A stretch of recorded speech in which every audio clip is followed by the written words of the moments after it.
Bien, bienvenidos todos. La Universidad Católica del Maule y la Facultad de Ciencias Religiosas y Filosóficas nos han convocado esta mañana a la charla inaugural del año académico 2021 del programa de Magíster en Ética y Formación Ciudadana. A todos los presentes les damos la más cordial bienvenida a este acto inaugural. Mientras las consecuencias de la pandemia que afecta al mundo y a nuestro país todavía son desconocidas, estamos enfrentando uno de los acontecimientos democráticos más importantes que sin duda va a marcar la historia de nuestro país. El proceso constitucional es el gran momento que nos permite desplegar no solo la institucionalidad del Estado, sino por sobre todo las energías y la participación de la ciudadanía. La involucración directa de todos los ciudadanos es la única condición de validez y legitimidad de la nueva Constitución que esperamos pueda regir la convivencia social, política, económica de Chile en las próximas generaciones. El programa de Magíster en Ética y Formación Ciudadana no quiere estar ausente de este proceso tan relevante y por ello estamos abocados a la tarea de ser partícipes del proceso constitucional, promoviendo la reflexión participativa de nuestros profesores, estudiantes, con nuestra comunidad universitaria y por supuesto con nuestro medio local y nacional. En este sentido, agradecemos y damos la bienvenida a todos quienes nos acompañan en la inauguración de nuestro año académico. Saludamos a quienes nos acompañan hoy, doctor Diego Durán, rector de la Universidad Católica del Maule, doctora María Teresa Muñoz, vicerrectora de Investigación y Posgrado, doctora Ingrid Carbacho, directora de Investigación, doctor Mauricio Albornoz Olivares, decano de la Facultad de Ciencias Religiosas y Filosóficas, doctor Cristian Almonacid Díaz, director del Magíster en Ética y Formación Ciudadana, doctor Rafael Miranda Rojas, director del doctorado en Filosofía, Religión y Pensamiento Contemporáneo de nuestra facultad, doctor José Gascón Salvador, director del Magíster en Ciencias Religiosas y Filosóficas, autoridades universitarias presentes, académicos, profesores de nuestra Facultad de Ciencias Religiosas y Filosóficas y particularmente del programa de Magíster en Ética y Formación Ciudadana, egresados y egresadas estudiantes de nuestro programa, amigos y amigas que nos acompañan, especialmente los estudiantes de primer año de nuestro programa de Magíster. Señoras y señores, muy buenos días a todos. La Universidad Católica del Maule, a través de la Facultad de Ciencias Religiosas y Filosóficas, se ha propuesto como tarea fundamental el cultivo de la ética a través de la investigación, la docencia y la vinculación.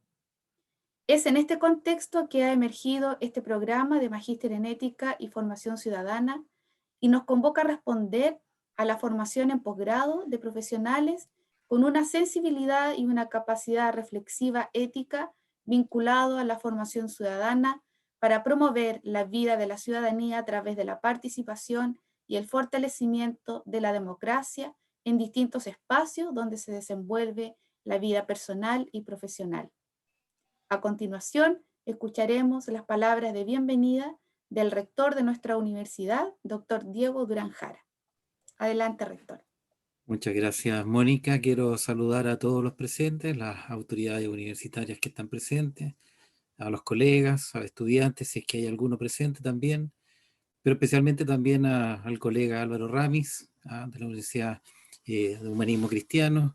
Estamos muy contentos y felices de que nos pueda acompañar en este inicio académico, simbólico también, un tema muy relevante para el país. Y señalarles también a todos que estamos viviendo, como decía Mónica, un momento muy particular en la historia de Chile, porque es cierto, vamos a tener una oportunidad constitucional importante de participación, pero se da dentro de un marco y dentro de un contexto particular.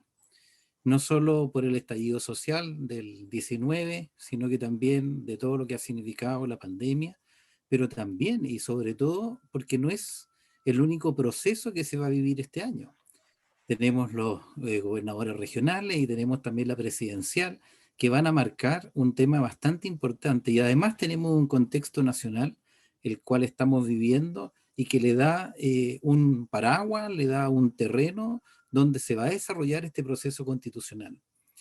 Sin duda que una nueva constitución es un paso significativo para el país. Es una carta de navegación no menor, pero tampoco podemos descuidar el contexto donde esto se da.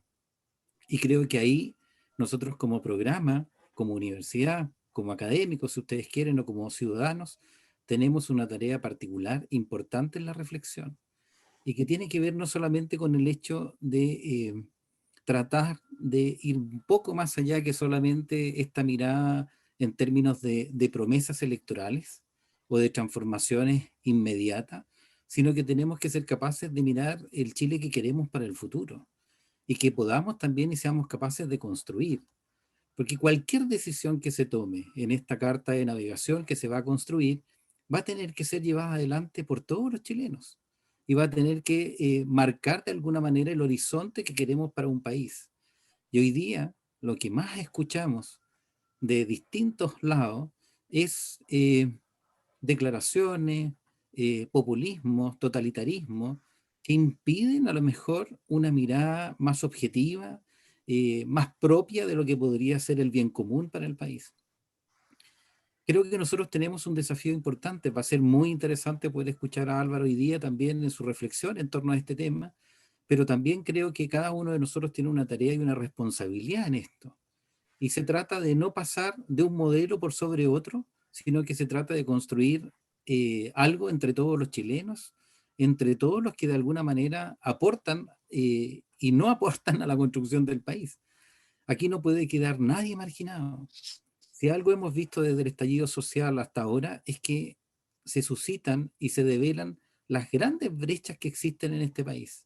Y que no estamos hablando solamente de elementos de justicia social, no estamos hablando solamente de elementos de salud, de educación, estamos también hablando de situaciones tan propias, por ejemplo, asociados a este encierro que se ha tenido que vivir producto de la pandemia. Algunos viven un encierro que es sofocante, otros no. Algunos tienen acceso a Internet, otros no. Hay territorios que están totalmente separados del contexto de la nación. Ciertamente, principios como estos van a poder estar resguardados probablemente en una constitución.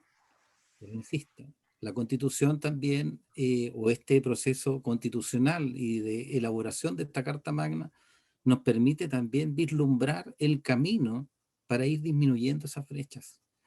Insisto, somos todos responsables de eso y creo que este inicio, este proceso que se está viviendo o esta charla que vamos a tener, va en el sentido también de poder propiciar esa reflexión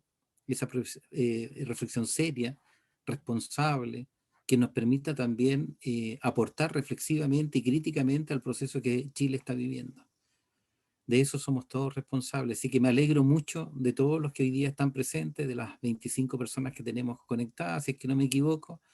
También agradecer la invitación, me siento muy honrado, Cristian, por la invitación realizada para poder dar estas palabras iniciales. Y Álvaro, bueno, feliz de poder tenerte aquí junto a nosotros y poder escuchar tu charla. Muchas gracias a todos y que sea exitoso este momento. Muchas gracias, rector. A continuación, vamos también a dar la palabra al doctor Cristian Almonacid Díaz, director del programa de Magíster en Ética y Formación Ciudadana, para que nos pueda dar también la bienvenida. Muchas gracias, Mónica. He preparado, digamos, un pequeño y breve escrito para poder ordenar mis ideas. Bueno, la universidad, comprendida como la institucionalidad del amor scendi, es decir, como aquel espacio privilegiado y pausado para el cultivo de la ciencia, el deseo del saber y la transmisión reposada de la erudición intelectual, ha quedado en algún lugar nostálgico de nuestra imaginería más romántica. La universidad, en los tiempos que corren y más allá de las coyunturales consecuencias pandémicas, tiene una nueva imagen. Se ha convertido en un ecosistema de conocimientos interconectados con otros múltiples ecosistemas a su alrededor. Esta disposición entrecruzada hace que la universidad responda a una dinámica a veces contradictoria y la mayoría de las veces creativamente exigente y acelerada. La universidad, a través de múltiples interconexiones, se contacta con la sociedad en diferentes ámbitos y en diferentes estratos sociales. A su vez, responde a los requerimientos del mercado y la economía, se ordena bajo los lineamientos de la autoridad educativa estatal, responde a las exigencias tecnológicas y tecnocráticas, se enfrenta a diferentes avatares en el cuidado del medio ambiente, se compromete con el desarrollo cultural, se despliega la investigación y la publicación, se esfuerza por contar con los mejores modelos educativos para implementar los diferentes procesos de aprendizaje en la formación de profesionales, etcétera, etcétera, un largo etcétera. Este profundo dinamismo interdependiente hace de la institucionalidad universitaria un núcleo de sentido inestable. En medio de esta interconexión, de la que resulta un proceso tan demandante y profuso, no es de extrañar que la identidad y los destinos de la universidad se arriesguen en el copioso y ruidoso qué hacer y hacer inagotable. ¿Qué inteligencia superdotada podría salir al paso para decidir los mejores caminos de la universidad en el mundo de la interconexión? La respuesta que quiero ensayar es que la oportunidad de responder al sentido y destino de la universidad en estos nuevos escenarios lo constituye el fortalecimiento del ejercicio democrático. Cuando digo democracia, obviamente, no me refiero a la sencilla y escuálida agregación de votos para determinar lo que piensa la mayoría, sino que me refiero al esfuerzo de enfrentar dialógicamente los desafíos de la universidad. Me refiero a la implementación de una racionalidad organizativa comutadora de sentido que se construye gracias al encuentro de las diversas racionalidades ejercidas a través de la palabra, acompañada por la imprescindible capacidad de escucha. La deliberación democrática en todos y cada uno de los espacios universitarios, a mi modo de ver, fortalecería el necesario sentido de unidad y alimentaría el compromiso de las partes en la configuración de la universidad, así con mayúscula, sin apellido, y en la decisión de los mejores caminos. En esta democracia, hecha de deliberación y ejercicio dialógico de racionalidades, encontramos el sentido profundo de nuestro programa de ética y formación ciudadana. Nuestra propuesta formativa se sostiene en la opción fundamental por el valor y la promoción de la democracia, como un privilegiado lugar de reconocimiento y valoración del poder comunicativo, que en palabras de Hannah Arendt llega a ser un auténtico poder. Nuestro compromiso ético, por lo tanto, es el de formar, promover y desarrollar el sentido del poder ciudadano que se basa en esta fuerza del entendimiento hecho palabra y diálogo. El diálogo democrático cobra sentido cuando se aspira a descubrir con el otro qué es lo justo, qué es lo preferible, qué nos constituye en sujetos interdependientes y cómo necesitamos ser corresponsables en las diferentes comunidades y organizaciones que nos cobijan y a las que pertenecemos como individuos. La meta a la que aspiramos es sensibilizar a nuestros estudiantes en la idea y el compromiso que todo aquello que reglamenta y regula nuestras relaciones sociales y determina nuestro destino común adquiere sentido cuando son los mismos involucrados que a través de la participación democrática llegan a constituirse en autores de esas leyes y del destino que comparten juntos.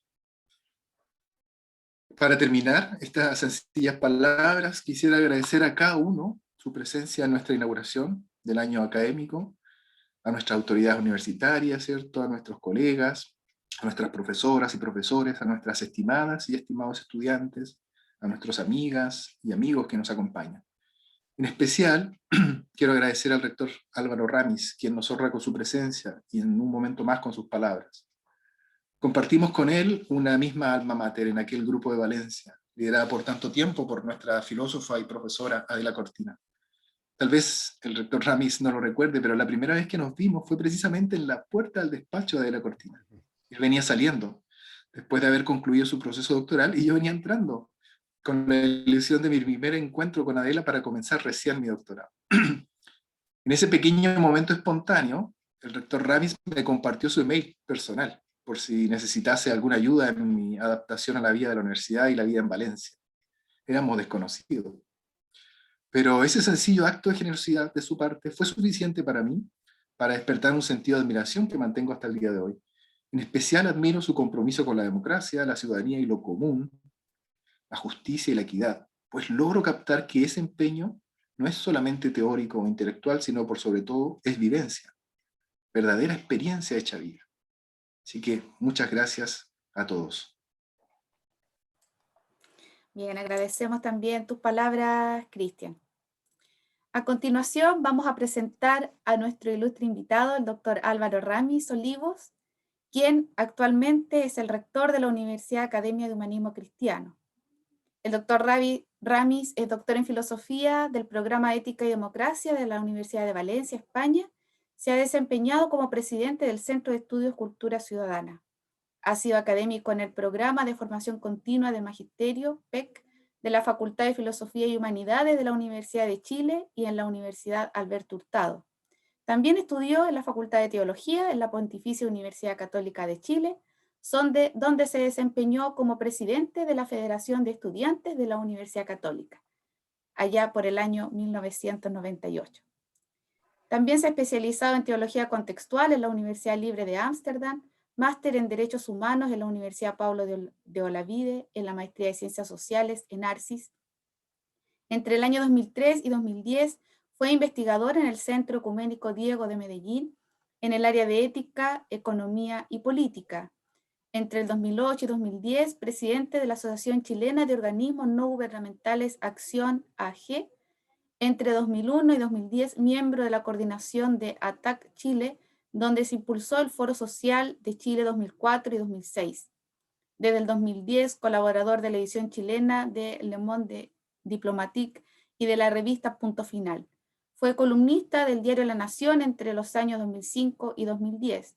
Junto a esta vasta actividad académica y de participación activa en diferentes ámbitos de la vida ciudadana y social, ha publicado también varios libros y artículos en su especialidad, entre los que queremos destacar en esta mañana la compilación del libro Educar para la Ciudadanía, Fundamentos, Metodologías y Desarrollo Profesional Docente.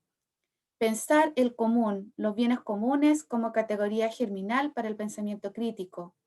Bienes comunes y democracia, crítica al individualismo posesivo.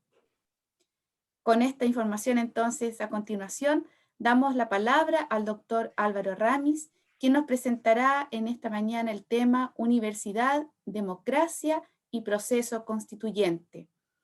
Luego de la presentación del doctor Ramis, daremos un breve espacio por si hay algunas preguntas de nuestros asistentes.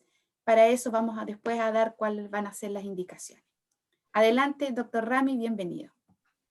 Muchas gracias, Mónica.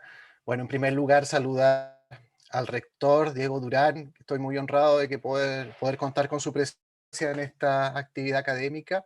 Realmente es muy alentador poder compartir con usted y además expresarle mi reconocimiento a la universidad. ¿Ya? Yo soy curicano, nací y viví toda mi vida a media cuadra de la sede de la Universidad Católica, que está en calle Carmen con Prat. Fue mi patio, ¿no? Fue el lugar donde pasé cada día rumbo al colegio y entrar en esa universidad para mí siempre ha sido volver a los momentos de mi infancia, ¿no? Y también de juventud. Así que le tengo un particular aprecio, ¿no? a la Universidad Católica del Maule. Creo que las películas más bonitas que vi en mi juventud las vi en el centro de extensión de la Universidad Católica del Maule, que está ahí en calle Merced, y creo que eso siempre me marcó para muchos otros búsquedas estéticas, intelectuales. En segundo lugar, a Cristian, también me emocionó mucho tu recuerdo de esa conversación en ese pasillo ahí, creo que en el séptimo piso de la calle, digamos, de donde estábamos, ¿no? Ubicados, ¿no? en la Universidad de Valencia.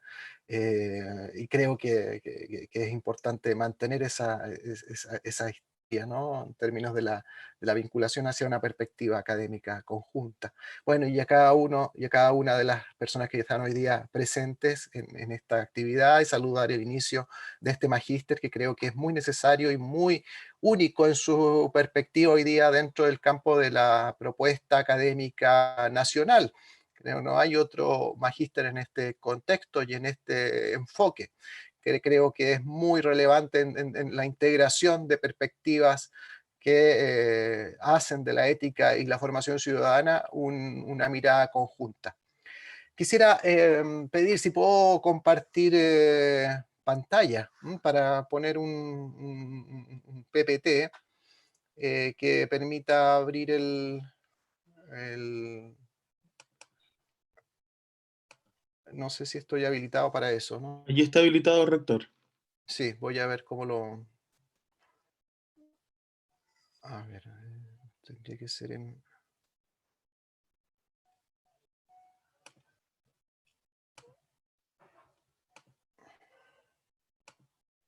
Es que me lleva a abrir preferencias de sistema.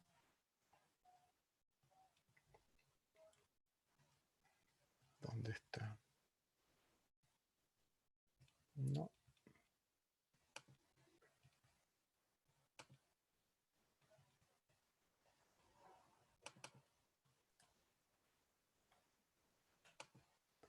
Ah, mira, aquí hay un tema que podríamos... Debería ver. abajo, disculpa, Sí, abajo, compartir pantalla, sí, claro. y dice compartir pantalla. Es que ahí al desktop, abrir preferencia de sistema, compartir.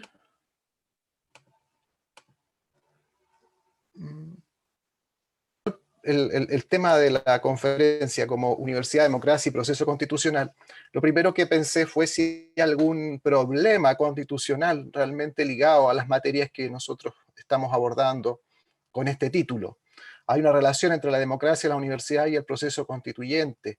¿Hay alguna vinculación entre estas materias?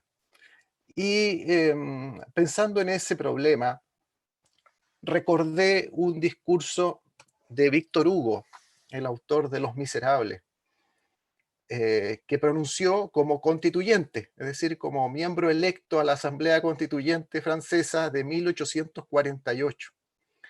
Él se presentó como candidato en ese momento no habían partidos políticos, era un comité de la Rue de Poitiers, es decir, un comité que se confirmó en esa calle de París, y era un comité variopinto políticamente, donde él participó como candidato y fue electo a la constituyente del 48, 1848 en Francia.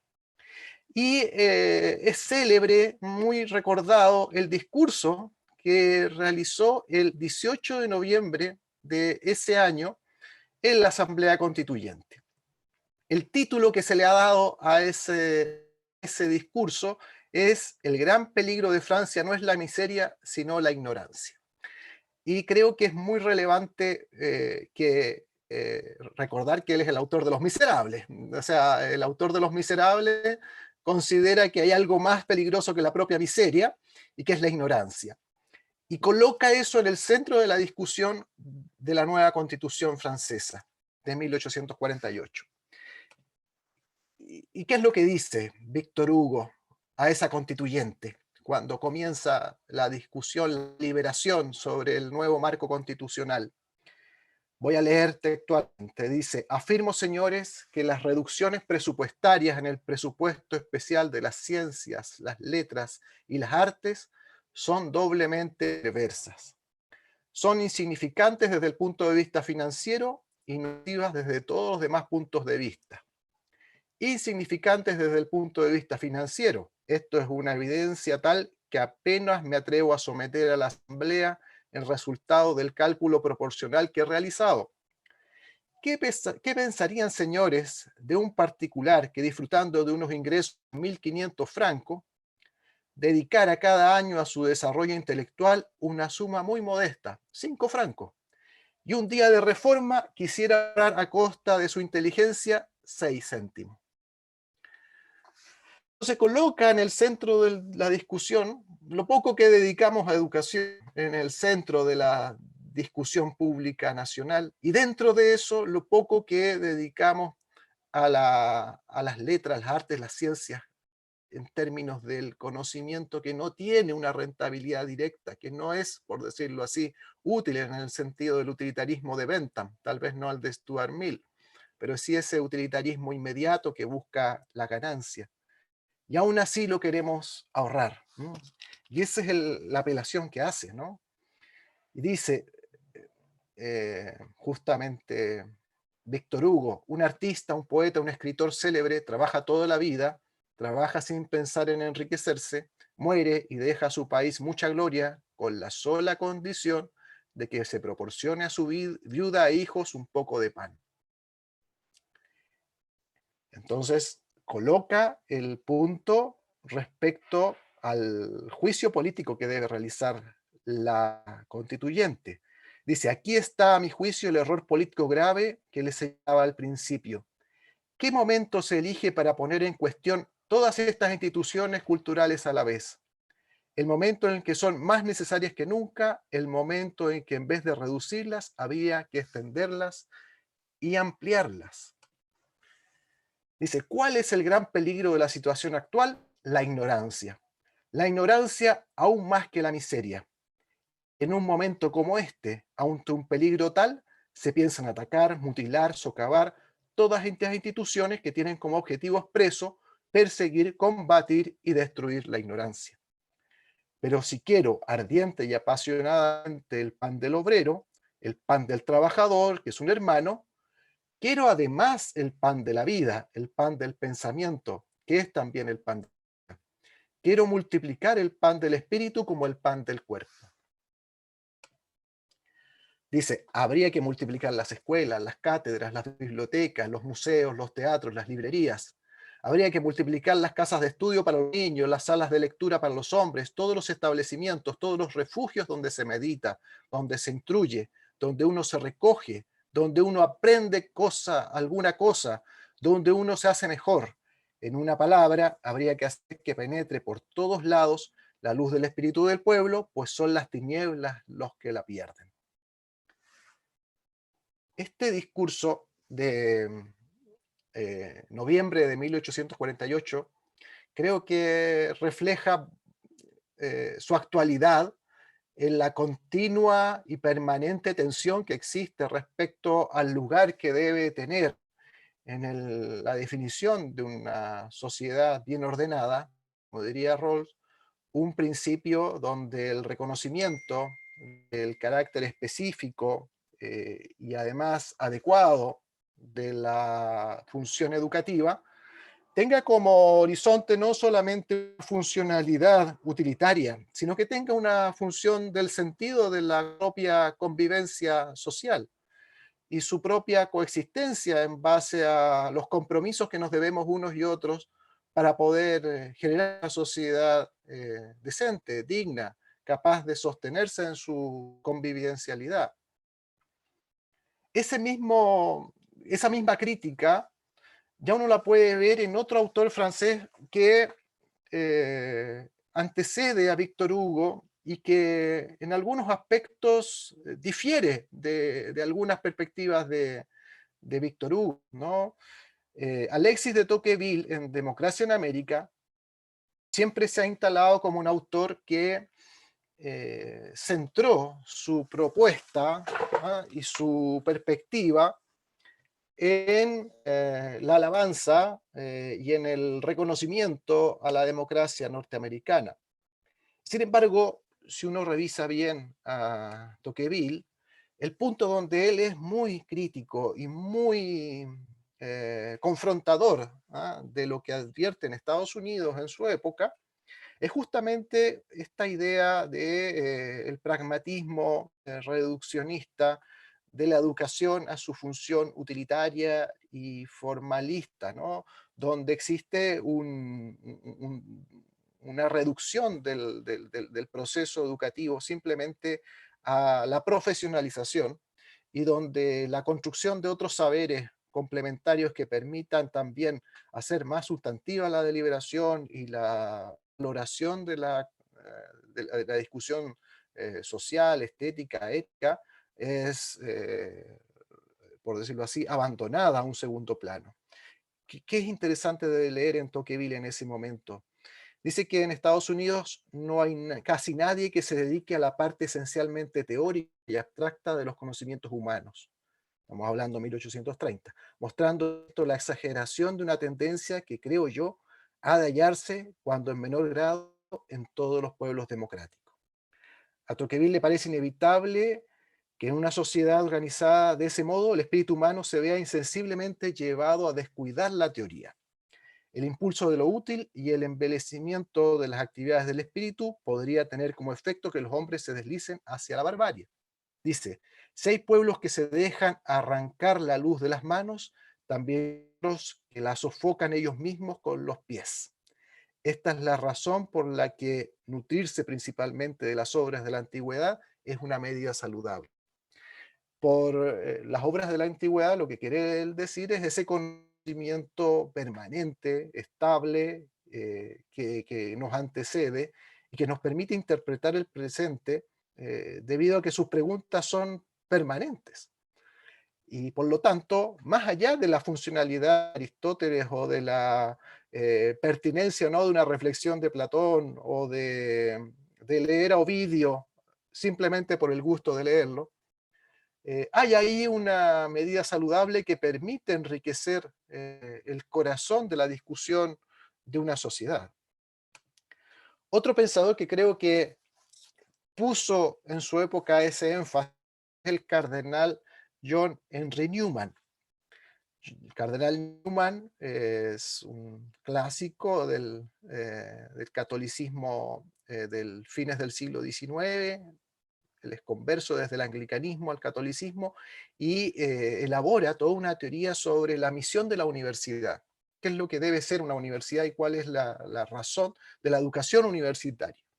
Y cuando uno lo lee a los ojos del siglo XXI, efectivamente es algo muy discordante a lo que la universidad como institución contemporánea se ha ido convirtiendo, ¿no?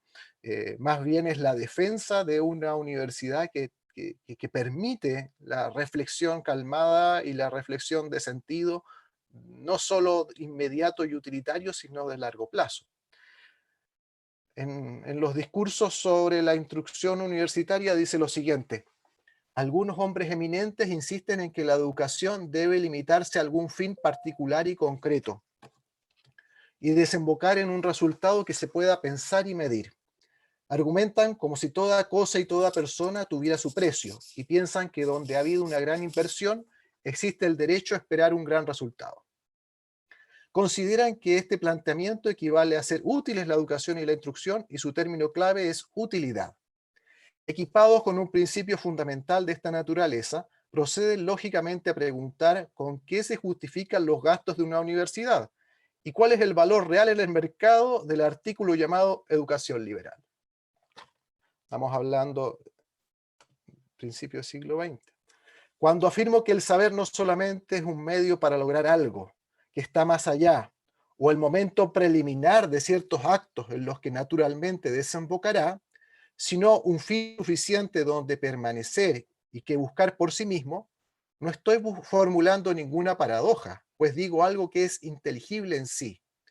Dice el cardenal Newman, no niego en absoluto que determinados bienes nos vengan y desemboquen en otros, más allá y por encima del saber en sí mismo. Un gran bien, pero un gran bien impartirá un gran bien.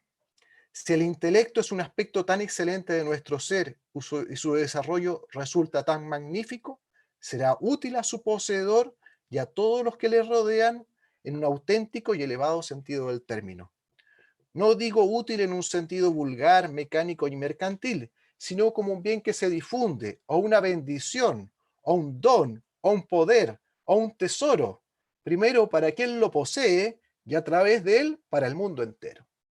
Entonces sitúa la educación en un marco donde la utilidad nace obviamente como un fruto secundario, un efecto de una causa anterior, que es justamente su valor intrínseco, el valor intrínseco que recae en aquello que la constituye como un valor permanente para la constitución de lo humano. Otro autor posterior, pero que creo que complementa el punto de vista del cardenal Newman, pero desde una perspectiva laica y norteamericana, ¿no? John Dewey, en Democracia y Educación, reflexiona sobre esto y tiene una frase que me parece, Democracia y Educación es del año 1915, ¿no? Dice lo siguiente: el logro, en términos de lo que él quiere decir, el logro es el fruto económico, viene a equivaler a la clase de cosas que una máquina bien planeada puede hacer mejor que un ser humano. Y el efecto principal de educación, la construcción de una vida plena de significación, queda al margen. Es decir, para Dewey, el corazón de la educación es la construcción de una vida plena de significación. El logro es el efecto posterior que, bien planeado, contribuye a hacer mejor al ser humano, pero no es el fin de la educación, entendida como la construcción de esa vida plena de significación. Otra reflexión que me parece complementaria de un punto de vista y de un paradigma totalmente distinto. Antonio Gramsci, en Los cuadernos de la cárcel, tiene un párrafo que, si uno lo analiza, es pleno de sentido también, pero cuesta entenderlo en un autor en que uno lo situaría en un paradigma mucho más funcional a la valoración de la educación como mera herramienta para la movilidad social o para el progreso económico de la sociedad. Y sin embargo, en el cuaderno de la cárcel, Gramsci tiene una reflexión muy interesante sobre el sentido de la educación clásico, ¿ya? El sentido de la educación que él recibió en su escuela primaria y secundaria, y que me parece irrelevante de leer, ¿no? Dice: en la vieja escuela, el estudio gramatical de las lenguas latina y griega, unido al estudio de las literaturas e historias políticas respectivas, era un principio educativo en la medida que el ideal humanista que se encarnaba en Atenas y Roma estaba difundido en toda la sociedad. Era un elemento esencial de la vida y la cultura nacional. Las nociones aisladas no eran asimiladas para un fin inmediato práctico profesional.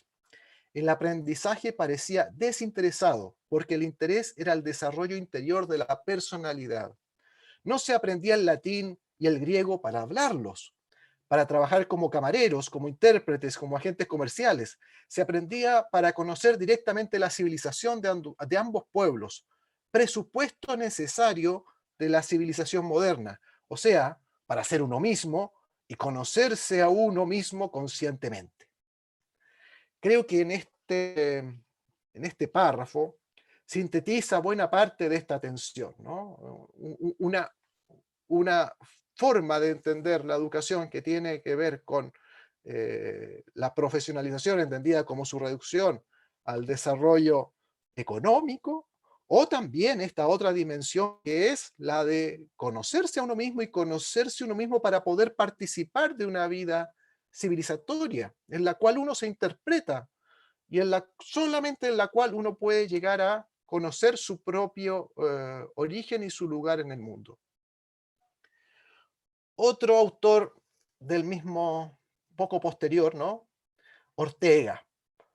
Ortega participó como constituyente en las Cortes Constituyentes de 1931 en España, que redactaron la Constitución de la República Española. Fue electo por la Agrupación al Servicio de la República, ¿ya? Y también es un autor que permite hacer esa relación intrínseca y profunda entre lo que podemos hablar, entre la relación entre lo constituyente, las definiciones fundamentales de una vida nacional organizada, y la discusión sobre el rol educativo, ¿no? En base a los principios de la convivencialidad ética común, ¿no?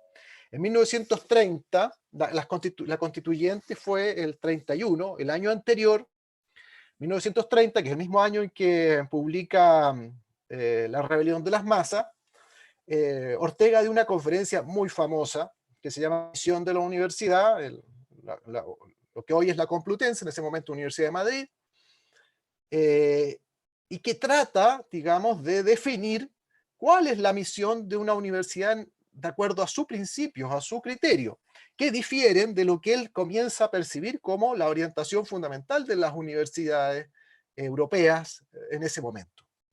Y él confronta esa noción debido a que considera que la universidad tiene el riesgo de dejar de pensar. Y lo dice en el sentido heideggeriano, ¿no? Tal como la ciencia no piensa, también está el riesgo que la universidad no piensa. Es decir, usa la razón todo el día, la razón estratégica, la razón práctica, usa la razón para dirimir sus procedimientos, pero no piensa cuál es el sentido y la finalidad de sí mismo. Por lo tanto, en su disertación plantea lo siguiente. Dice, antes que nada, la universidad debe situar al hombre medio a la altura de los tiempos. Por eso, la función primaria de la universidad es la enseñanza de las grandes disciplinas culturales, a saber, primero, la imagen física del mundo, la física. 2, los temas fundamentales de la vida orgánica, biología. 3, el proceso histórico de la especie humana, historia. 4, la estructura y funcionamiento de la vida social, la sociología. 5, el plano del universo, la filosofía. También la universidad debe ocuparse de hacer del hombre medio un buen profesional por haber asimilado los procedimientos intelectualmente sobrios, inmediatos y eficaces de cada profesión. Es decir, él sitúa una doble misión, una misión fundamental, que es la transmisión cultural, y una misión subalterna, que es la profesionalización. Por lo tanto, la profesionalización se debe a esa misión anterior, que es la fundamental. Dice la misma disertación de Ortega, por eso hay que devolver a la universidad su tarea de descubrirle al ser humano con claridad y precisión el gigantesco mundo presente, donde tiene que bajarse su vida para ser auténtica. La Facultad de Cultura debería ser el núcleo de la universidad y de toda la enseñanza superior. ¿Qué quiere decir con eso? Es que él propone la construcción de lo que llamó una Facultad de Cultura.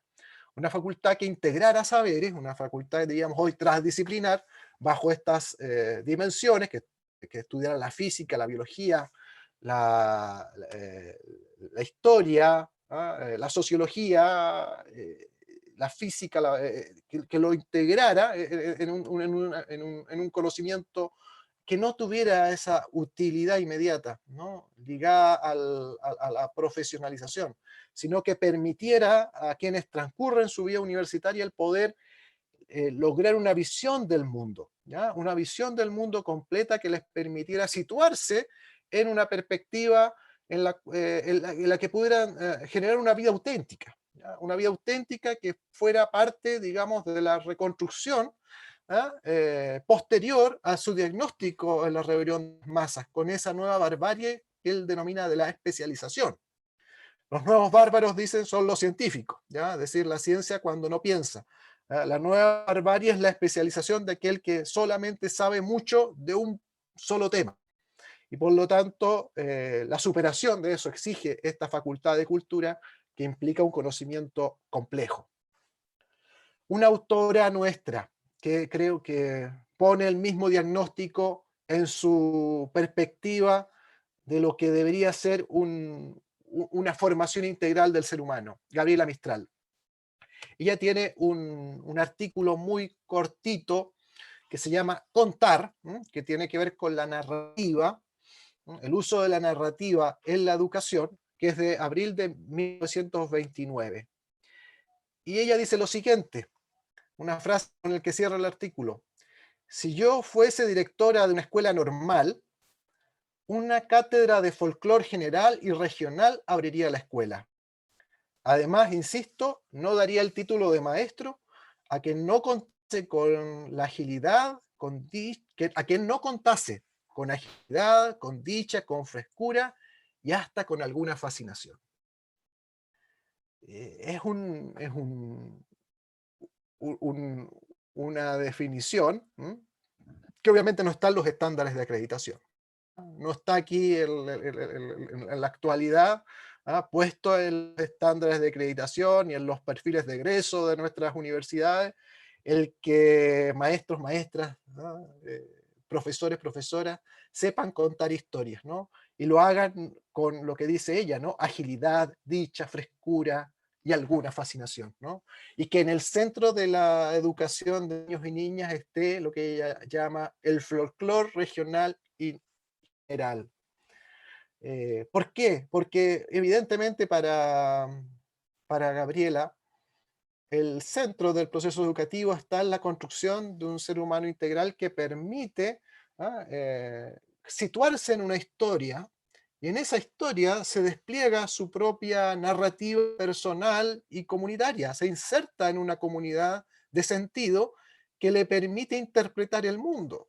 Y sin esa interpretación del mundo fundamental, que está más en ese folclore, ¿no?, que en una experiencia descriptiva, ajena a su realidad, es evidente que no va a lograr encontrar esa forma y ese anclaje que le permita interpretar su realidad humana, capaz de construir un sentido profundo de su realidad. Y esto tiene unas consecuencias, por lo tanto, políticas, ¿no? Las consecuencias políticas es que definir un paradigma educativo, una misión de universidad en la línea de Víctor Hugo, del cardenal Newman, o de Dewey, o de Gramsci, o de Gabriela Mistral, o de Ortega y Gasset, exige también condiciones materiales para su despliegue. Yo creo que eso es lo que el proceso constituyente va a tratar, digamos, también de colocar en el centro, ¿no? La valoración de la educación no solo por su finalidad práctica, económica, su funcionalidad a un desarrollo nacional necesario, no solamente para darle valor agregado a nuestra producción, no solamente para que podamos alcanzar un PIB más alto, sino para que podamos ser una nación coherente, una nación que se reconoce, un país que se autodescubre y que logra crear las condiciones materiales para soportar su propio desarrollo interno, su propio relato de sentido. Hay un discurso del rector de la Universidad de Chile, don Juan Gómez Milla, que también viene del trabajo filosófico profundo y que hace acervo de toda esta discusión. Es un discurso de inauguración del año académico 1956 de la Universidad de Chile y que plantea la siguiente demanda.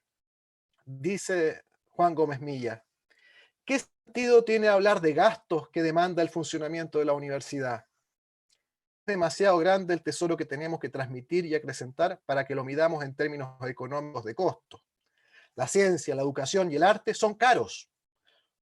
Todo lo que constituyen y lo que construyen la fe, la esperanza y el amor para dejar testimonio del espíritu creador del hombre, para tallarlo, sillar el templo del mundo que el hombre edifica sobre la tierra en el proyecto de hacer más humano. Esta idea del proyecto de hacerse más humano creo que es relevante, ¿no? Y pone en el centro, por lo tanto, la idea de que ese proyecto de hacerse más humano tiene un lugar donde se realiza, ¿no?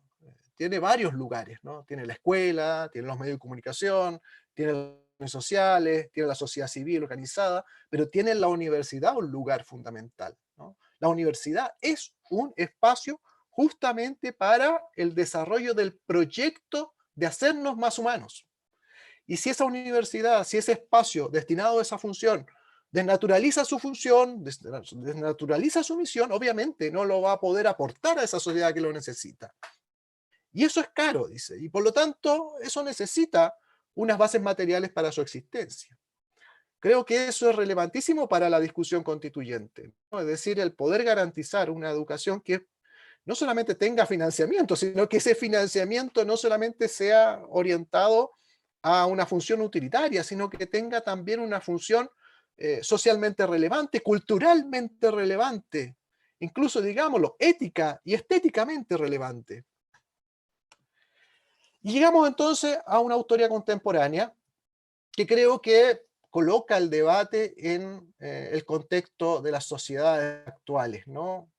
Martha Nussbaum ha propuesto una lectura de este problema en una obra reciente de esta década que se llama Sin fines de lucro: ¿por qué la democracia necesita de las humanidades? Martha Nussbaum hace la siguiente reflexión, parte de este diagnóstico. En casi todas las naciones del mundo se están erradicando las materias y las carreras relacionadas con las artes y las humanidades, tanto a nivel primario y secundario como a nivel terciario y universitario, concebidas como ornamentos inútiles que para quienes definen las políticas estatales en un momento en que las naciones deben eliminar todo lo que no tenga ninguna utilidad para ser competitivas en el mercado global. Estas carreras y materias pierden terreno a gran velocidad, tanto en los programas curriculares como en la mente y el corazón de padres e hijos. Es más, aquello que podríamos describir como un espectro humanístico de las ciencias, es decir, el aspecto relacionado a la imaginación, la creatividad y la rigurosidad del pensamiento crítico, también está perdiendo terreno en la medida en que los países optan por fomentar la rentabilidad a corto plazo mediante el cultivo de capacidades utilitarias y prácticas aptas para generar renta. Pensemos, no sé, yo después de leer este párrafo, no pude sino retrotraerme a la gran crisis que tenemos en Chile en relación a las pedagogías, ¿no? La gran caída, en la matrícula de este año, ¿no? Que ya tiene varios años de tendencia a la baja, refleja justamente esta percepción. Y lo mismo ocurre, pero ya de manera estructural, en muchos años, ¿no? Con en las áreas artísticas, las humanidades, incluso en áreas de las ciencias sociales, donde es difícil poder generar una valoración de estas dimensiones en términos de su propio valor y su aporte a la sociedad. Entonces, como que crecientemente tenemos que justificar, ¿no? Y legitimar la necesidad de una educación ética y para la ciudadanía en la escuela, que tenemos que volver a poner en discusión lo obvio, ¿no? De que el proyecto de hacernos más humanos requiere un proceso educativo donde eso pueda realizarse, ¿no? ¿Y qué es lo que propone, qué es lo que lee Marta Nussbaum? Dice, sedientos de dinero, los estados nacionales y sus sistemas de educación están descartando sin advertirlo ciertas aptitudes que son necesarias para mantener viva la democracia. Si esta tendencia se prolonga, las nociones de todo el mundo en breve producirán generaciones enteras de máquinas utilitarias, en lugar de ciudadanos cabales, con capacidad de pensar por sí mismos, poseer una mirada crítica sobre las tradiciones y comprender la importancia de los logros y los sufrimientos ajenos. El futuro de la democracia a escala mundial pende de un hilo. Y por lo tanto, pende en la democracia misma de la capacidad que tengamos de generar esa formación ciudadana, ética, ¿no? Esa formación humanística, estética también, artística, esa formación no utilitaria, pero que es más útil que las formaciones que normalmente se constituyen como las más urgentes y necesarias, de acuerdo a los administradores políticos de turno. Entonces, hacer esa apología, defender esta necesidad es fundamental. Sin una formación ética cabal, sin una posibilidad de plantear esa dinámica, es imposible, digamos, sostener una democracia que se precie de sí misma, ¿no? Nussbaum, en esta obra, ¿no? Incluso propone integrar al currículum escolar el teatro y la danza, ¿no? ¿Por qué? Porque ella toma de Rabindranath Tagore toda la idea de que nuestra rigidez corporal, ¿no?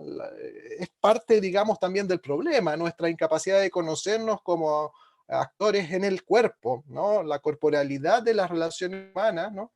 Está mediada por el desconocimiento de su performatividad. Y por lo tanto deberíamos aprender a pensar en el cuerpo, ¿no? A hacer en el cuerpo nuevamente.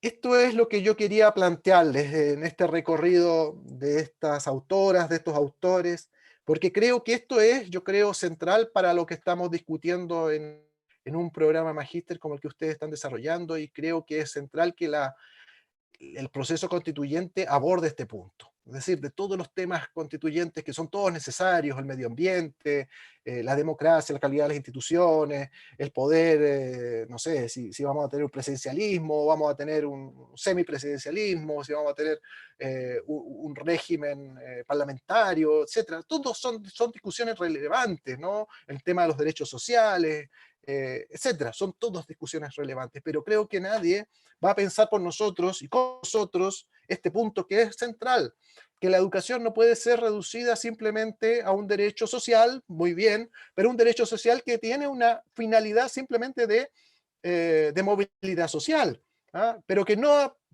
aborda el contenido profundo que debe tener y que va más allá de eso, que es la de construcción de una identidad comunitaria, una identidad social, una pertenencia a un nosotros que nos permita vivir en una sociedad cohesionada, que es justamente lo que el estallido social refleja, es la fractura de la convivencia social, ¿no?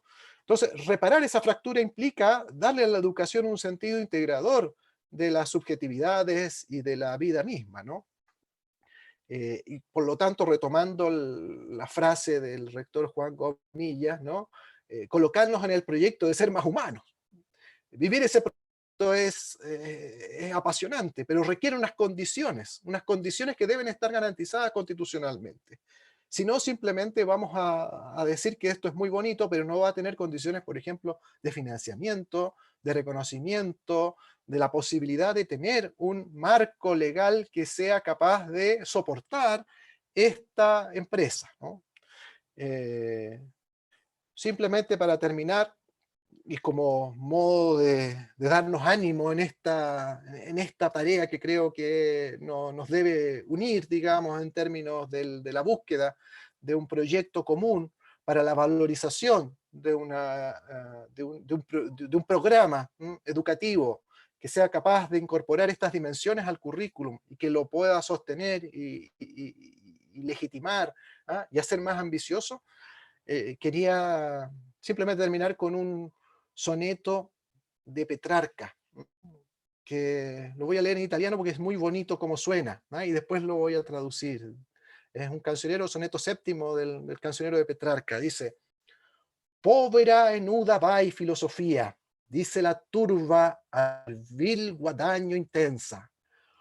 Pochi campagni avrai per l'altra via, tanto ti prego più, gentile spirito, non lasciar la magnánima tua impresa.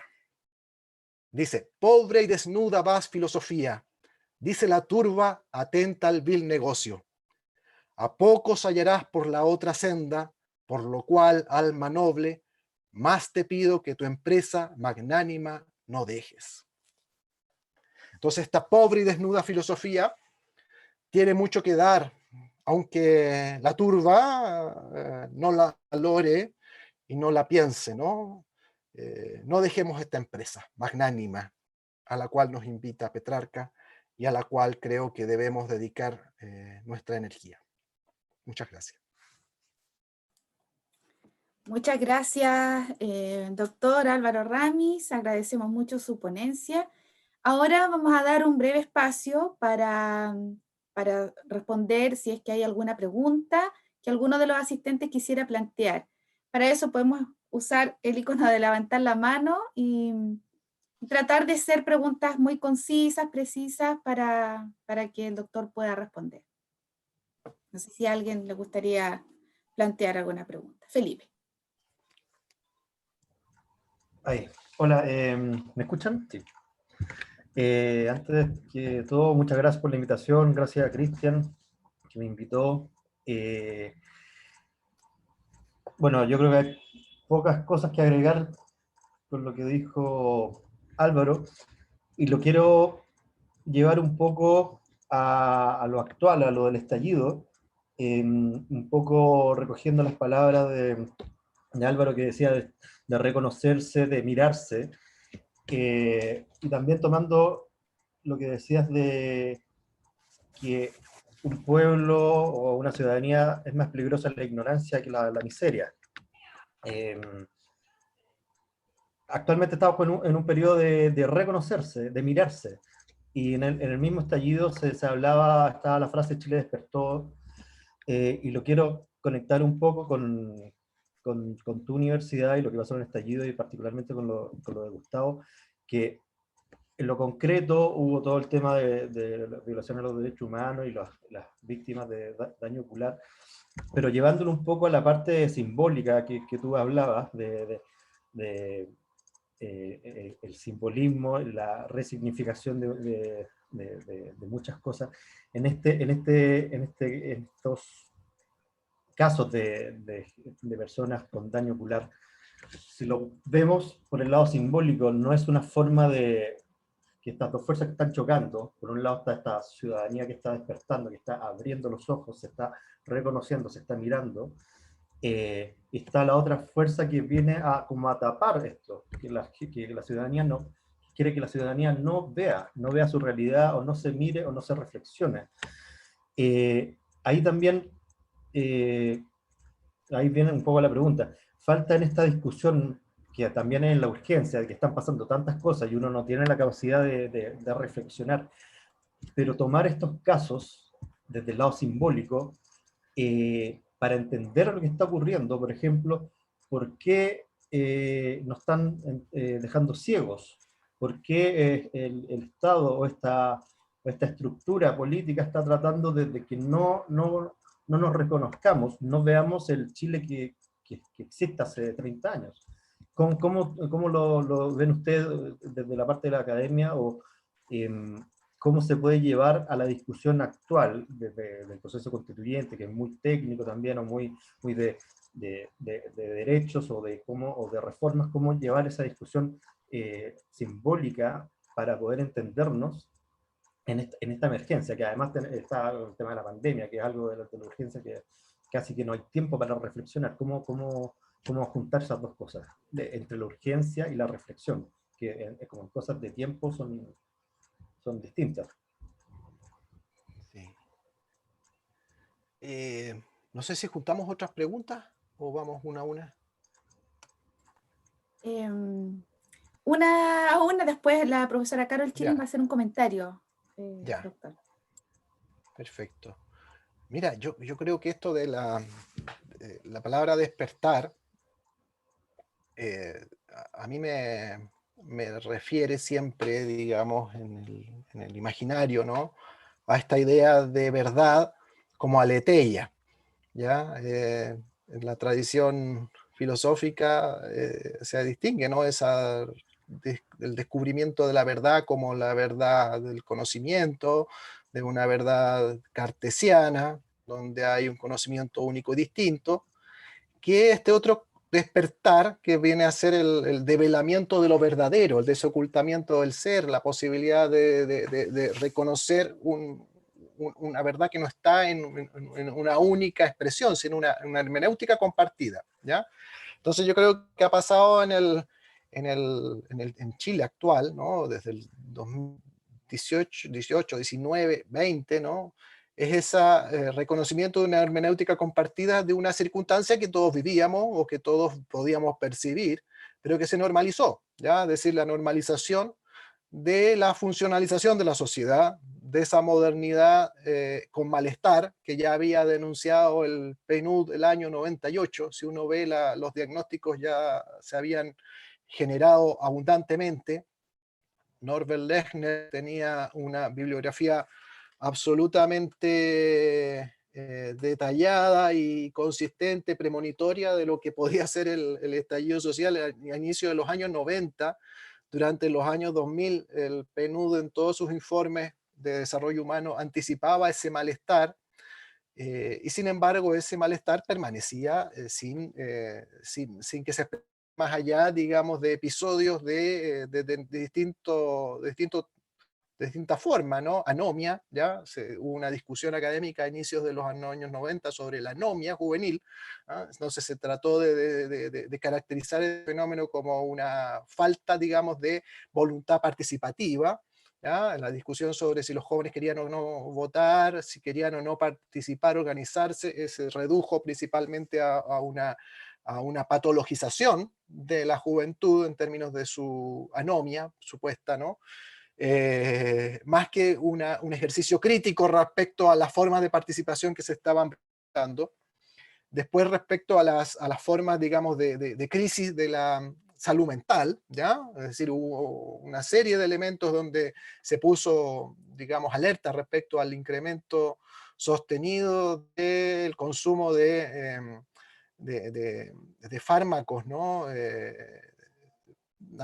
tranquilizantes o otros mecanismos, digamos, ligados a la salud mental, digamos, al consumo de medicamentos en esa línea, ¿no? Que era absolutamente desproporcionado respecto al resto del mundo, ¿no? Y algo hablaba o algo decía respecto a la calidad de vida de la sociedad o a la capacidad de aguante de una sociedad respecto a sus exigencias. Y en ese plano, creo que simplemente que pusimos por mucho tiempo este punto como un punto de agenda para abordar en el futuro, digamos, lo fuimos postergando. Yo creo que eso es lo que en algún momento hizo eclosión, ¿ah? Y pudimos tener este momento aleteya, ¿no? La aleteya como el develamiento de lo oculto, pero que se sentía y se percibía, ¿ah? Y la construcción de una hermenéutica compartida. Esa hermenéutica compartida obviamente multiforme, y eso se refleja en la enorme diversidad de candidaturas que uno ve en la constituyente, que es absolutamente extremadamente diversa, extremadamente numerosa. Hay una cantidad de propuestas de articulación del sentido nuevo de la sociedad que es, por un lado, muy alentador de que tanta gente quiera participar, digamos, que se preste para ser candidato o candidata, es un elemento que entusiasma, digamos, ver las ganas de la gente. Por otro lado, la dispersión de propuestas, la dispersión total de discurso, la absoluta, el rector Durán lo dijo también de alguna manera, de la absoluta profusión de discursos absolutamente contradictorios unos con otros, e incluso contradictorios en sí mismos, frente a la posibilidad de articular algún tipo de relato que no solamente sea literario, narrativo, sino que sea jurídico, ¿no? Es difícil, ¿no? Entonces, yo creo que eso es lo que estamos hoy día viviendo. Y la explosión social del 19 obviamente produjo esos efectos, ¿no? Y lo estamos viviendo hasta hoy y tenemos todavía personas que han sido víctimas, digamos, de violencia policial y estamos también conscientes de que esto va a pervivir por mucho tiempo, que la violencia, los hechos de violencia tienen efectos intergeneracionales. No solamente los vive el que lo ha desarrollado directamente, sino que se transmite a los hijos, y eso por lo tanto construye una cultura donde es muy necesario poder hacer memoria, por un lado, y al mismo tiempo generar condiciones de no repetición y de restauración y reparación. Creo que eso es un elemento fundamental para el proceso constituyente, ¿no? El crear una suerte de verdad compartida respecto a lo que ha ocurrido, un diagnóstico respecto a las carencias de nuestra sociedad, unas garantías de no repetición que deben estar acompañadas, digamos, de reparación, ¿no? Y restauración, ¿no? Justicia no solamente punitiva, sino también justicia restaurativa, que es lo que tenemos con menor rollo en nuestro país. Nuestra justicia es 99.9% punitiva, no tenemos mecanismos restaurativos que permitan a una persona que ha vivido hechos delictivos o ha violado derechos humanos, cualquier expresión de ese tipo, ¿no? Restaurar su propia integración a la sociedad en un nuevo marco, ¿no? Y ahí entra también el tema de la educación ciudadana, ¿no? La educación ciudadana debería ser un mecanismo de memoria, ¿ah? Un mecanismo anamnético, en el sentido de hacer de la justicia un elemento que recuerde lo ocurrido, esclarezca lo pasado y al mismo tiempo permita generar garantías de no repetición y de restauración de las personas, ¿no? Su reinserción no solamente formal, sino efectiva. Muchas gracias por la respuesta.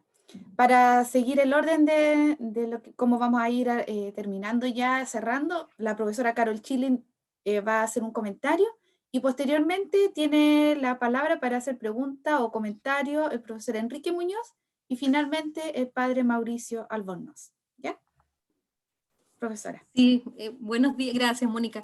Buenos días a todos, a todas. Yo tengo que decir que me ha emocionado esta conferencia, digamos, esta conversación, principalmente porque, bueno, yo soy docente de varias pedagogías en este minuto en la Universidad Católica y lo que nosotros estamos viviendo justamente tiene que ver con el fondo de lo que tú planteas en esta presentación. Es decir, nosotros hoy día de alguna manera estamos luchando entre este pragmatismo en el cual estamos tan presentes en educación y en el fondo nuestros estudiantes vienen también con ciertas orientaciones que los llevan a pensarse como sujetos en el fondo que ya no están en igualdad de condiciones con otras profesiones, por ejemplo, que a mí me llama la atención. O sea, muchos estudiantes llegan a estudiar pedagogía pensando ya que hay una falta de reconocimiento básico desde su familia, desde la sociedad en general.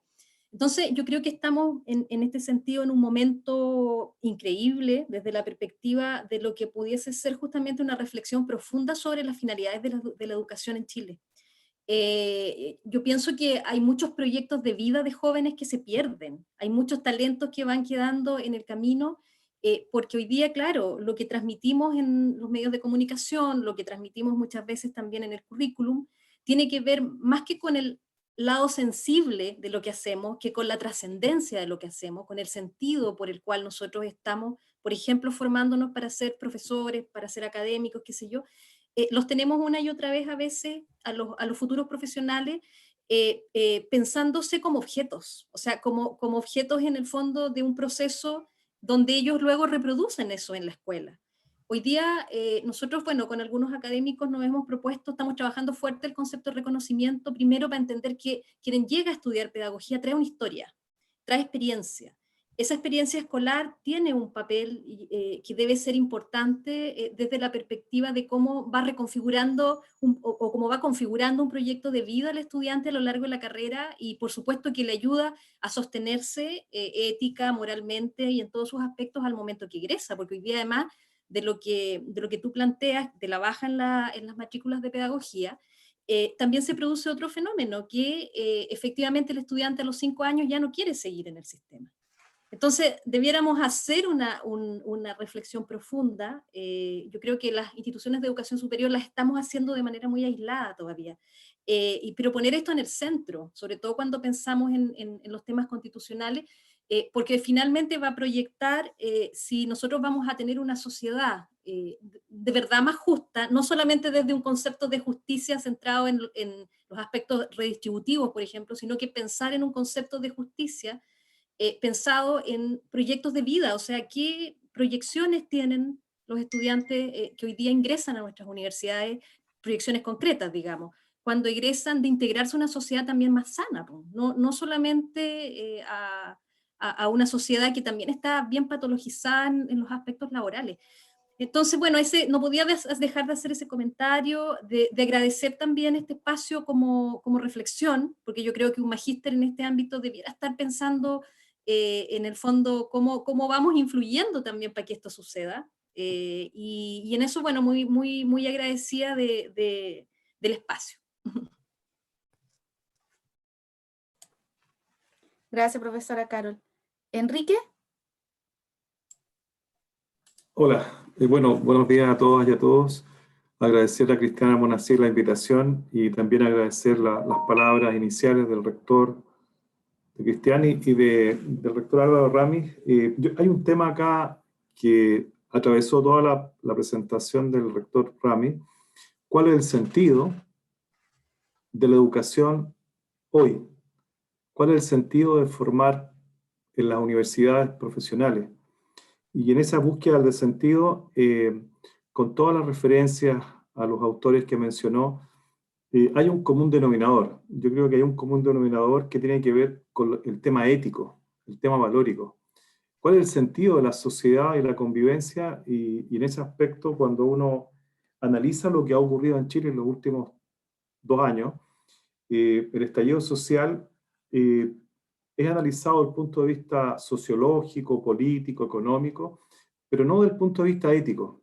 Yo creo que el estallido social, en el fondo, es una crisis ética de valores, porque evidentemente hubo señales muy potentes en los últimos años de aquellas señales que dio, por ejemplo, la Revolución Pingüina en 2006, por la calidad de la educación, el 2011 el Movimiento por el Fin del Lucro en la Educación, el movimiento No Más AFP, pero también hubo señales negativas desde el punto de vista del mercado, la corrupción de la farmacia, la corrupción de las empresas productoras de papel higiénico, la corrupción en la política, incluso el caso de la corrupción en el alto mando de Carabineros y de las Fuerzas Armadas. Todo esto vino, yo creo que a reventar, pero las respuestas que la ciudadanía espera tienen que ver, yo creo, con un sentido del bien común, de la justicia social, porque todas las personas, la palabra que estuvo de moda en el estallido social fue dignidad. Y yo creo que la dignidad tiene que ver con un tema ético.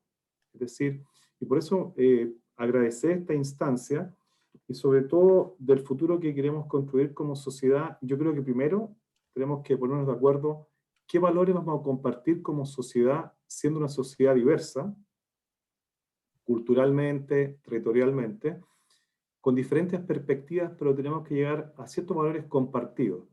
Por eso, rector Ramis, ¿qué mirada tiene usted del estallido social desde el punto de vista ético? ¿Qué valores están en crisis que desembocaron también en alguna medida y explican el estallido social? Muchas gracias.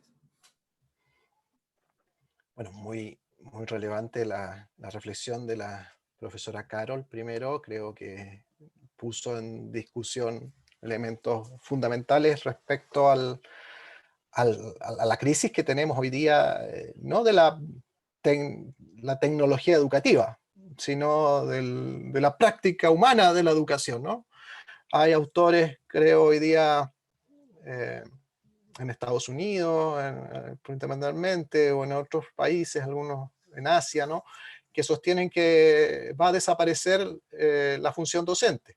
Es decir, vamos a ser reemplazados todos los profesores y profesoras, incluso en la universidad, por un tutorial en YouTube o por un libro de referencia, ¿ya? Y por lo tanto, que desaparezcan las instituciones educativas, reemplacémoslas por empresas instruccionales generadas, autofuncionales, que reemplacen la tarea, digamos, de la educación por una autoinstrucción programada, ¿ya? Y eso creo que es la traducción al poshumanismo, que es un gran paradigma emergente, ¿ah? Para reemplazar la educación humana, ¿no? Por una educación poshumanista, donde los robots instruccionales reemplazan a la educación que impartimos los seres humanos unos con otros. Yo creo que eso es tremendamente viable, no creo que tenga dificultades técnicas, eso se puede hacer, ¿ah? El diseño instruccional permite que aprendamos cosas muy complejas por medio de procesos instruccionales bien secuenciados. Sin embargo, lo que no puede transmitir el proceso de automatización de la educación es justamente la dimensión que está en este magíster, ¿no? La formación ética, la construcción de sentido colectivo, la valoración de subjetividades y sobre todo de hábitos y de competencias interpersonales. Y eso no lo puede dar la máquina instruccional, por muy avanzada que sea. Y por lo tanto creo que hay que defender esa posición, ¿no? Y eso tiene que ver con, yo creo, lo que plantea también Enrique. Ahí creo recordar, hay un libro que justamente se anticipó a este punto, hay un amigo común con Cristian, ¿no? Mauricio Correa, publicó poco antes del estallido, justamente creo que ese mismo año, a inicio del 2019, un libro que se llama Ética en Chile, que es un diagnóstico que señala todo lo que tú viniste a detallar, ¿no? El problema de la corrupción económica como deslegitimadora de las instituciones políticas, o la deslegitimación de las instituciones políticas que contribuyó a la deslegitimación de la institucionalidad empresarial, y la institucionalidad empresarial decaída, digamos, en su legitimidad social, como validadora de todas las, por decirlo así, prácticas de pequeña corrupción que la ciudadanía también realiza, digamos, que es la falta de compromiso cívico respecto al destino común y la individualización como proceso extremo que lleva al individualismo en todas sus dimensiones. Creo que ese diagnóstico de alguna forma se ha hecho. Este libro que recomiendo, ¿no?, de Mauricio Correa, ética en Chile, creo que es el título, si no sé, Cristian, a lo mejor me puede corregir, pero es un ejemplo, y creo que hay otros, ¿no? El punto fundamental está, yo creo, en incorporar esa visión en el diagnóstico actual, porque creo que ha quedado opacada, simplemente como tú dices, a los diagnósticos que también se pueden hacer de materia social, económica, las dificultades, digamos, de sostenibilidad, la crisis del modelo agroexportador o de exportador, de materias primas. ¿Ah? Todos esos elementos son fundamentales para poder hacer un diagnóstico de qué le pasa al país, pero si uno no incorpora esta dimensión, creo que no va a abordar el problema de la cohesión social que se quebró y que finalmente estalló y que sigue abierta en su trama, digamos, el problema del reconocimiento de la legitimidad de las instituciones democráticas en Chile todavía no se resuelve y no se va a resolver por arte de magia tampoco con la constituyente. Puede ayudar, pero también puede que no. O sea, eso es un proceso abierto, ¿no? Y esperamos que ayude a construir instituciones más justas, ¿ah? Y sobre todo percibidas como más justas por parte de la ciudadanía. Bien, muchas gracias. Escuchamos nuestra última intervención entonces. Mauricio. Sí, quería, bueno, agradecerle al rector Ramis por colaborar con nosotros en esta charla inaugural, agradecerle al rector Durán su presencia, a cada una de las autoridades institucionales, a Cristian, que dirige este programa. Sí, mi inquietud iba más bien si usted, rector Ramis, dentro de su bagaje, digamos, en estas materias, nos pudiera sugerir algún aspecto, alguna idea o alguna indicio, digamos, de cómo poder ir subsanando estas fragilidades o debilidades que más o menos todos compartimos en el diagnóstico, ¿no? Cuando cuando lo escuchábamos, digamos, el diagnóstico que usted iba haciendo a partir de la referencia a varios autores, etcétera, es un diagnóstico que de alguna manera, con mayor o menor acierto, digamos, todos percibimos. Y digo esto porque en la práctica uno ve que la situación digamos, nos avisora un cambio, ¿no? Una perspectiva distinta, ¿no? En qué sentido, que otorgue otro elemento de carácter más humanista. Pienso, por ejemplo, en concreto, en las elecciones de constituyentes que se vienen, pensando solo acá en el distrito nuestro, los más de 50 candidatos constituyentes, predomina la ingeniería y la abogacía, digamos. Gente que esté propiamente dedicada a la humanidad o, por ejemplo, algún pedagogo en particular, creo que hay uno o dos de los más de 50. Entonces eso refleja también, digamos, las pocas posibilidades que uno avisora, digamos, a corto plazo respecto de un cambio de sentido en esto, ¿no? Y por otro lado también pensando en que solo la fuerza del discurso parece que no es... que no tiene eco, ¿no? Como ejemplo en eso también uno podría pensar en el periodo o a propósito de la crisis social en la que estamos, por ejemplo, documentos de la Conferencia Episcopal de Chile, previo a la crisis eclesial, porque post-crisis eclesial chilena uno podría decir entendible, digamos, que no se atienda de pronto lo que los obispos orientan, sugieren o proponen.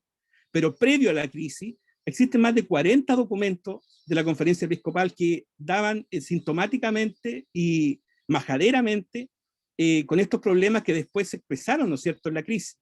El tema, por ejemplo, de la deshonestidad en la administración de los negocios, la práctica de la usura, la creciente desigualdad, son temas que desde la vuelta a la democracia la iglesia chilena empezó a relevar y sin embargo no eran acogidos o no eran, digamos, asumidos por la clase política, digamos, o por el mundo empresarial en particular, siendo que, al menos teóricamente, el mundo empresarial siempre se relaciona, digamos, como con un mundo más ligado a la fe o a lo creyente, ¿no? Entonces, desde ese punto de vista, no sé si usted avisora, porque le digo honestamente, a mí me cuesta avisorar una orientación o una perspectiva concreta, digamos, que nos pueda proporcionar un camino que de alguna manera equilibre la situación que usted describía y que creo yo más o menos todos compartimos. Bueno, muchas gracias también por la observación y y coincido, bueno, en que evidentemente el diagnóstico pareciera no ser hoy el más optimista. Justamente cuando uno podría pensar, yo como ¿no? El rector Durán también va a comprender esta angustia, ¿no? Uno en los procesos de admisión se coloca nerviosísimo porque ¿qué va a pasar ahora, ¿no? Este año con la admisión, ¿no? Y empieza a sudar frío, ¿no? Y justamente dice, bueno, con todo el debate constituyente, con toda la situación que está ocurriendo en el país, me imagino que muchos van a querer ser educadores, muchos van a querer ser filósofos, muchos van a querer ser sociólogos, van a querer estudiar antropología, van a querer estudiar trabajo social, ¿no? Y la verdad es que uno ve que lo que crece, bueno, las carreras de salud, y las carreras que están en una perspectiva, digamos, tradicional, ¿no? Y más bien lo que se expresa, ¿no? Es una búsqueda, digamos, de necesidad de sobrevivencia y de una inserción laboral temprana y muy pragmática, muy ligada al empleo. Y es natural, no puede negar que las necesidades materiales y lo que vive la sociedad y la familia en este momento implican ese tipo de situación, ¿no?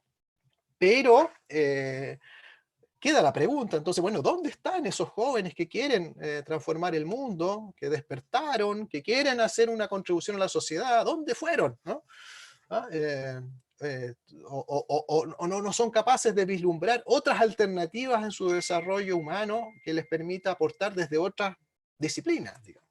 Entonces es una pregunta que tiene que ver con dimensiones estructurales y con cómo hemos ido construyendo el sentido finalmente de la felicidad en la vida, ¿ya?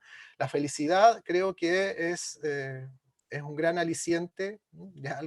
La idea aristotélica de felicidad nos remite a que finalmente lo que hace que nos movamos en la mañana, que salgamos de la cama, que empecemos a tomar desayuno y a caminar y a trabajar y a hacer lo que hacemos, es una búsqueda de felicidad. Esa eudaimonia griega es integral, no es solamente la felicidad del disfrute, del pasarlo bien, sino es la realización personal en todas sus dimensiones. Y eso creo que hoy día está absolutamente disociado, ¿no? Está totalmente funcionalizado a una mirada muy estrecha, ¿no? Eh, es paradójico, ¿no? El modelo el influencer en redes sociales como gran paradigma de construcción por decirlo así, de futuro. Más fácil que estudiar una carrera es ser influencer, ¿no? Y ganar millones, y tener seguidores por cientos de miles, ¿no? Generando una carrera en Instagram, ¿no? Creo que eso es la paradoja de nuestro tiempo, ¿no? ¿Para qué estudiar en la universidad? ¿Para qué dedicarle a esfuerzo, digamos, si puedo tener ese tipo de futuro? Entonces, hay ahí un punto que tenemos que reconducir, y creo que implica disputar la idea de felicidad. ¿Qué es lo que es ser feliz? ¿No?